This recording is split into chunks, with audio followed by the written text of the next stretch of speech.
പിന്നെ ഹരീഷ് കലാറിൻ്റെ അവസരങ്ങൾ നഷ്ടപ്പെട്ടിരിക്കുന്നത് ഹരീഷ് കലാറിൻ്റെ സ്വഭാവം കൊണ്ട്. പല സെറ്റുകളിലും അയാൾ ഉണ്ടാക്കിയേക്കുന്ന ചെറിയ കളിയൊന്നുമില്ല, ചെറിയ പ്രശ്നങ്ങളെല്ലാം ഉണ്ടാക്കി, ആരും തുറന്നു പറയാനില്ല. ഇനിയിപ്പോൾ ഞാൻ പറഞ്ഞതിന് ശേഷം ആരെങ്കിലുമൊക്കെ ഒന്ന് പറഞ്ഞു. ഒരുപാട് സെറ്റുകളിൽ അയാളെ കൊണ്ട് ബുദ്ധിമുട്ടുകൾ ഉണ്ടായിട്ടുണ്ട്. അയാൾ സിനിമകല, ഞാനൊക്കെ ചെറിയ സിനിമയാണെങ്കിലും വലിയ സിനിമയാണെങ്കിലും സിനിമയായിട്ടാണ് കാണുന്നത്. പുള്ളി വലിയ സിനിമയ്ക്ക് കൊടുക്കുന്ന രീതിയല്ല ചെറിയ സിനിമയ്ക്ക് കൊടുക്കുന്നത്. വലിയ ആർട്ടിസ്റ്റുകളുള്ള പടങ്ങളൊക്കെ ആണെങ്കിൽ പുള്ളി കൃത്യമായി പ്രൊമോഷൻ വരെ പോകും. ഇല്ലെങ്കിൽ അയാളൊരു ചെറിയ പടത്തിൻ്റെ ഒന്നും ഒരു പ്രൊമോഷൻ പോലും പോകില്ല. അങ്ങനത്തെ പ്രശ്നമുള്ള ആളാണ്.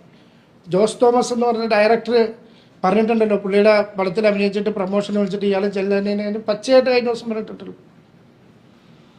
ഏറ്റവും കൂടുതൽ ഈ ജോസ് തോമസ് എന്ന് പറയുന്ന ഡയറക്ടർ പുതിയൊരു പ്രൊജക്റ്റുമായിട്ട് ഇവിടെ വന്നപ്പോൾ ഞാൻ അങ്ങോട്ട് പറഞ്ഞാൽ ജോസേട്ടാ നമുക്ക് ഹരീഷ് കലാനൊരു വേഷം കൊടുക്കണേ. അപ്പോഴാണ് പുള്ളി ഈ കഥയൊക്കെ എന്നോട് പറയുന്നത്. അങ്ങനെ പല സെറ്റിലും പുള്ളി പല പ്രശ്നങ്ങളും ഉണ്ടാക്കിയിട്ടുണ്ട്. അതൊക്കെ കൊണ്ടാണ് പുള്ളിക്ക് അവസരങ്ങൾ നഷ്ടപ്പെട്ടത്.